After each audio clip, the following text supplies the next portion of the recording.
October 16, Mapteng Zen Agsapa sa wikang Ibaloy. At para mas kumpletuhin ng ating Monday morning, abay, naghanda kami ng all-time favorite breakfast ng ating mga Pinoy. Ano pa ba? Kundi pandesal. Pandesal! Diba? Hindi kailanman magiging mali ang kumain ng pandesal. Diba? Pandesal party tayo for this Monday, mga kapatid. Dahil ngayong araw, ipinagdiriwang po natin, kalain nyo may ganito, World Pandesal Day. Well, nakakilala ng pandesal sa totoo lang. Mundo, baka ganun na nga eh. Simpleng-simpleng tinapay lang din naman kasi. Pero saktong-sakto para sa mga busog nating mga agahan, di ba? Pandesal party! Yes, gusto ko yan. Sinabi ko, di ba? Fun fact lang para sa ating mga kapatid. Itong pandesal na to, direktang English translation ng salt bread. Yun. Asin, bread. Impluensya pa sa atin ng mga Kastila at mula pa noon, walang nagbago sa recipe na to na ginagamitan lang ng itlog, harina, Harina? harina, gumamit ng harina, asin, at gata. So talagang direct translation from Spanish. Hindi ko na maalala, ikaw nung nasa Spain ka pa nag-order nga ba ng Ensaymada yun. Oo nga, Iba yung ensaymada Pero sila. iba rin kasi Iba-iba ensaymada nga. nila, di Yung ba? ensaymada natin maraming keso sa taas. Diba? Yung sa kanila, parang pandesal yung kanila. Ayun. Parang nag-evolve. Mas mahilig tayo sa mga matatamis, di ba?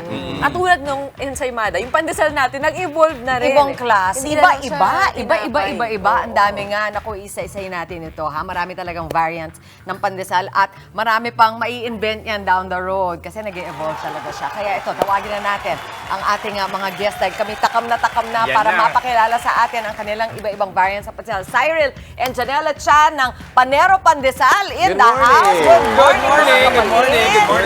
Hi, Cyril. Salamat Hi, sa pagsama sa atin. Salamat. Sige kayo. Hello, nice to meet you. Oo, Salo-salo ito tayo. ang kondisyon sa amin. Kailangan ipakilala niyo muna sa amin bago kainin. May kondisyon umpisahan talaga. natin dun sa dulo. Oo, kasi nasanay kami yung classic na pandesal lang eh.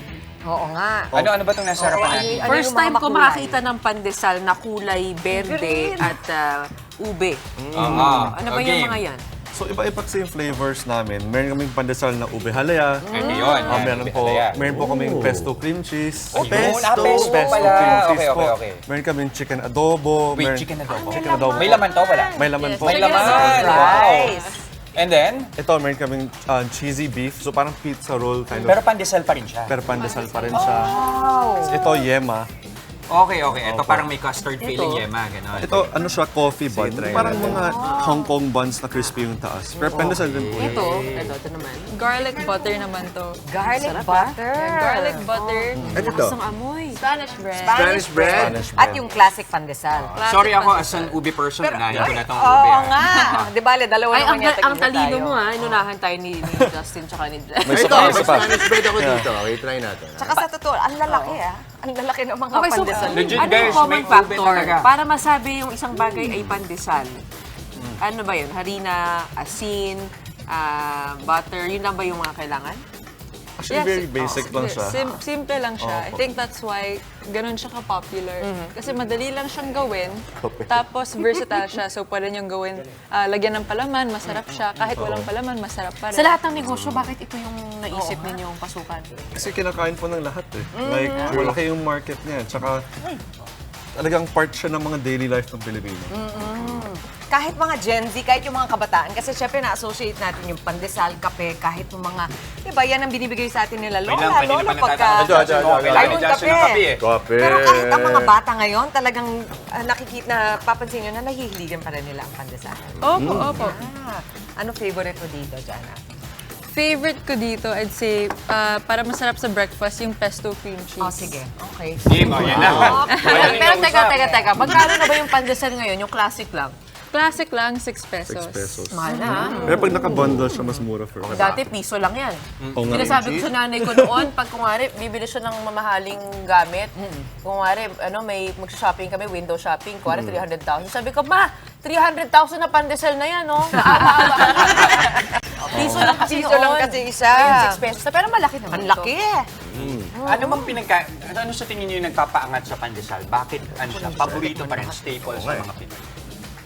Cheese bread yata to, no? Sige, go. Bagay kasi siya sa lahat eh. So, kahit let's say wala kang pangpalaman, o masarap pa rin siyang kainin. Tama.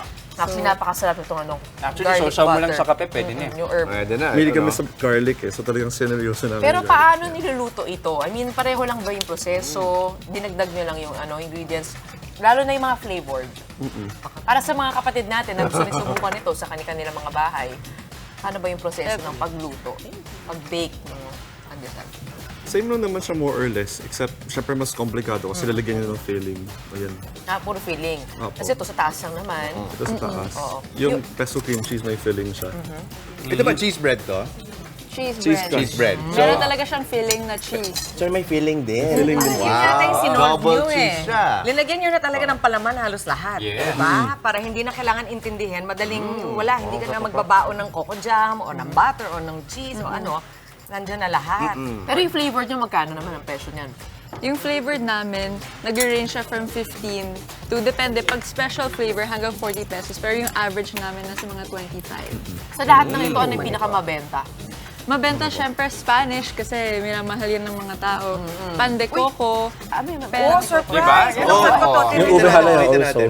Mahilig yung mga tao dyan. Ito yung choc. Anong tawag mo dito? Coffee biscuit. Coffee biscuit. Ayan. So meron Oh, siyang... ayan, may yema sa loob. Sarap naman. Galing-galing, ano? Kasi parang nakakatuwa, hindi ka dinadaya, ano. Yan, no, Ito may pa, yema. ito Yema yung rin po. yema, oh. Oh, Di ba kasi sa taas lang yung feeling niya?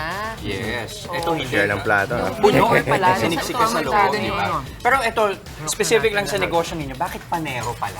Ano ibig sabihin ng panero? Yung panero kasi, it comes from the word pañero. Which is the basket where you put bread na pagkatapos i-bake.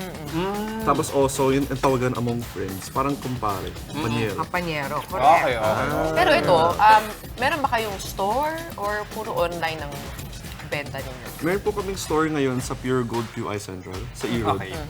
Tapos, QC. QC po, that was early December. Magkakaroon po kami sa Robinson's Galleria, pati sa Walter Mart Munoz, North EDSA. Congratulations. Thank you so much. Game. Baka ayaw nila maniwala, may chicken ba talaga yung isa na yun? Ah, yan. Tingnan nga natin. Pagbuksan mo. Game. Malambot Asan ang ha? ating Parang camera? malambot. Ayun. Ayun! Totoo. Or siksik, ang dami. Oh, fail talaga yung ating mga Ayan, pandesal. Kaya yung kada kagat mo, meron kang makakagat na palaman. Hindi yung nandun lang sa gitna. Paano nagsimula yung business ninyo at magkano yung puhunan? Kayo ba bakers din talaga? Well, yung mom namin talaga yung talaga nag-R&D niyan. I would say parang medyo pandemic bakers kami. Pandemic. So, diba, during the pandemic, Pandemic. marami Bande. Yes. So, nag-umpisa kami selling cakes actually.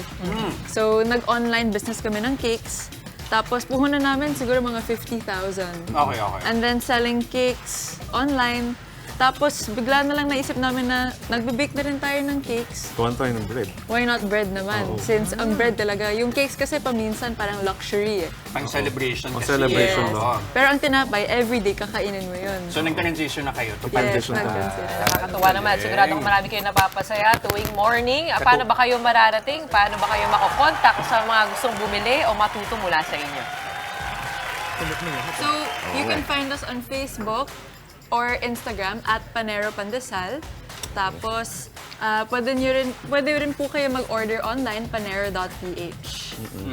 Panero.ph. Thank you. So, maraming salamat, Cyril at Janela Chan ng Panero Pandesal. Talagang ipinagmamalaki po natin ito. Litong-lito na ako kung anong kakainin ko. Likhang Pinoy. Kakainin na ako. Mga kapatid, Chiki Roa Puno po. Simulan ang inyong araw na puno ng impormasyong kapaki-pakinabang. Sama na sa isang makabuluhang umaga. Tumutok at mag-subscribe sa social media pages ng News 5.